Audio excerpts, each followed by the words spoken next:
Well, we've taken the participants through some games and exercises that we do. Most importantly, I think we've asked them to begin thinking in a much broader way. And I was certainly really pleased by how people embraced that and how people saw as a really positive opportunity and experience for them. 7, 8, 9, thumb down, and then 10, 11, 12. And if you said 10 and 11, bye-bye, that means the person next to you is out because you would have to say 12.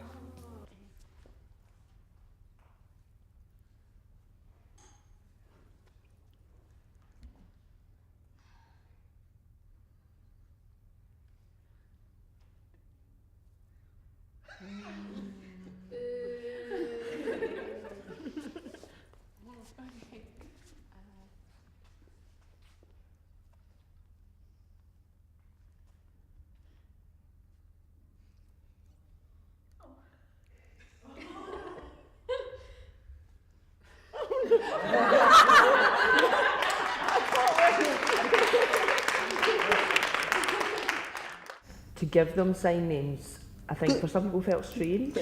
It's good fun and it makes them kind of look at themselves, but I think it's definitely a deaf way of doing things, you know. They were challenged by the game that then followed and how much work that they had to put into it with their eyes. I think it did give them a lot of insight that they can rely on things visually and not just focus on what you can hear, you know, that kind of sort of thinking outside the box. We're going to look particularly at, I guess, deaf theatre, for want of a better way of putting it, and to look at how people can be storytellers without being reliant on language. I guess the biggest fear always for people is people being frightened to say the wrong thing. And that always comes out in events like this.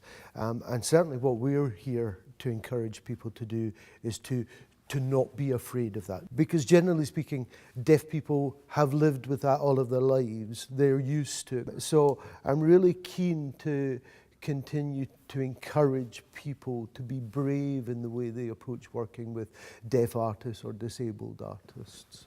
In everything we do, it must be about us having fun. You look to tell the story in as visual a language as you can.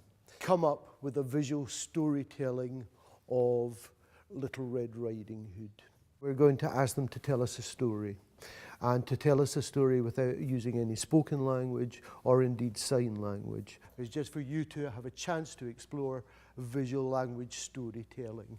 So you will need Little Red Riding Hood, you will need the wolf, you'll need Grandma, you'll need a woodcutter. Okay, I'm going to give you a wee while to work on this, and then I'm going to ask you to come back and present it to the rest of the groups.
Beautiful, beautiful. Today, working with Solar Bear, I have learned just to be visual and not to get caught up with words. Start with the visual, because that is what theatre ultimately is about. I think the whole just notion of how you make theatre based on showing and not telling is something that's quite pertinent to how, I mean, not just with this audience, but really with every audience. It's kind of one of the key things that you should underpin the principles of how you make work, I think. When I first walked in this morning, I would have been petrified about the thought of having someone that was deaf in my workshop, and now it's actually settled me and made me realise that being creative, being a creative practitioner, you can use them skills you've already got and you can adapt them to work with people that are deaf. Use it as an opportunity and to see it as an opportunity to develop their own creativity and to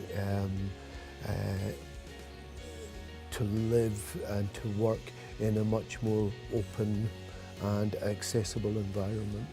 Be brave about meeting deaf people. I think some people are uncertain of how to approach a deaf person, or they have a negative opinion in some way of them, and I think it's about losing that. Put it to the back of your mind, you know, get on with the fact that you're wanting to work in a situation and help that situation. So take what you've learned today and use that into working with deaf people in the future, being comfortable in that environment. I don't want people to have wrong expectations, but just to be prepared and be you know, try and meet the needs the same as they would if it was a hearing person they were working with.